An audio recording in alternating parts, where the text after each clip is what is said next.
Today is Thursday. And this is a throwback. Today is Thursday, and this is a throwback, is an obnoxiously long hashtag and a nostalgic rich talk show presented by the Peridot. Today in history. On October 13th, 1792, work began on the neoclassical building at 1600 Pennsylvania Avenue in the city of Washington, D.C. by a construction team comprised of enslaved and freed African Americans and European immigrants. Irish-American architect James Hoban oversaw the design, and President George Washington chose the site. On November 1st, 1800, then President John Adams became the first president to reside in the Executive Mansion, which soon became known as the White House because its white gray Virginia freestone contrasted strikingly with the red brick of nearby buildings. First Lady Abigail Adams wrote about their new home. "I pray heaven to bestow the best of blessings on this house, and on all that shall hereafter inhabit it. May none but wise men ever rule under this roof."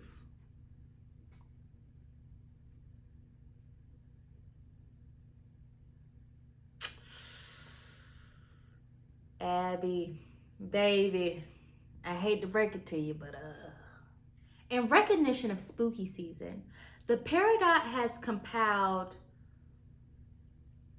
some spooky today in history. These facts are true, these facts are tragic, and we want to keep those affected in our prayers. On the afternoon of October 13th, 1972, Uruguayan Air Force Flight 571 begins its descent too early towards Santiago, Chile, and crashes high in the Andes Mountains. After more than 2 unthinkably harrowing months, 16 of the 45 who boarded the plane will be rescued.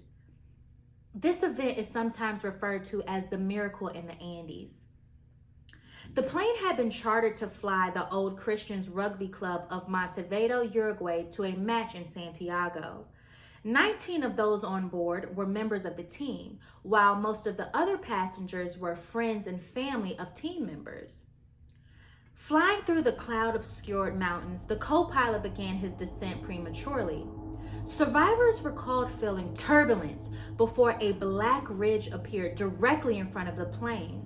The pilot tried to fly straight up and over the ridge, but nonetheless, the plane hit the mountain, breaking into several pieces and skidding until it came to rest on a glacier. 12 people died at the impact of the crash, including the pilot, and 5 more died shortly thereafter, including the co-pilot who had been operating the controls. Within an hour of the crash, the Chilean Air Search and Rescue Service had planes in the air looking for survivors, but it would take 72 days before they were found. On their 11th day in the mountains, the survivors learned via a makeshift radio that the search had been called off. They quickly ran out of food. As survivor Roberto Canessa remembered, "After just a few days, we were feeling the sensation of our own bodies consuming themselves just to remain alive. We knew the answer, but it was too terrible to contemplate. Eventually, after prayer and heart-wrenching deliberation, all but one agreed that the solution was to eat the dead. It is a virtual certainty that all those remaining would have died had they not resorted to cannibalism." Ain't that wild? That's wild. To keep on theme with cannibalism, on October 13th, 2010, the last of 33 miners trapped nearly half a mile underground for more than 2 months at a caved-in mine in northern Chile are rescued. The miners survived longer than anyone else trapped underground in recorded history. The miners' ordeal began on August 5th, 2010, when the San Jose gold and copper mine, where they were working, some 500 miles north of the Chilean capital city of Santiago, collapsed. The 33 men moved to an underground emergency shelter area where they discovered just several days' worth of food rations. As their situation grew more desperate and dire over the next 17 days, the miners, uncertain if anyone would find them or their fate, considered suicide and cannibalism. Then, on August 22nd, 2010, a drill sent by rescuers broke through to the area where the miners were located, and the men sent back up a note saying, "We're fine, in the refugee, all 33. Food, water, letters, medicine, and other supplies were soon delivered to the miners via a narrow borehole. Although both of those stories were so traumatic, and both of those happened near Santiago, Chile. Whoo, child. Woo, Chile. I'm just glad that both of those stories had a happy ending. Back in the days when I was young, I'm not a kid anymore. For some days I sit and wish I was a kid again. Today's throwback is dedicated to Polaroid's instant camera. Shake it like a Polaroid picture. All right, shake it. Shake it. Now, I don't even know if you're really supposed to be shaking these. Andre, was that bad advice you was giving us? Polaroid's instant camera uses self-developing film to create a chemically developed print shortly after taking the picture. The Polaroid Corporation pioneered and patented the consumer-friendly instant camera and film.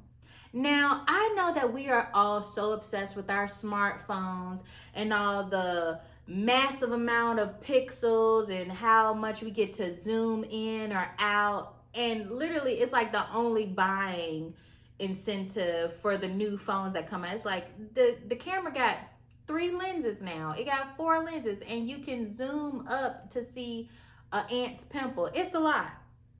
But nothing beats the nostalgia. Polaroid's instant camera is great to have at any family or friend gathering, especially with the holidays coming up. It is an instant keepsake that adds that vintage feel to your albums.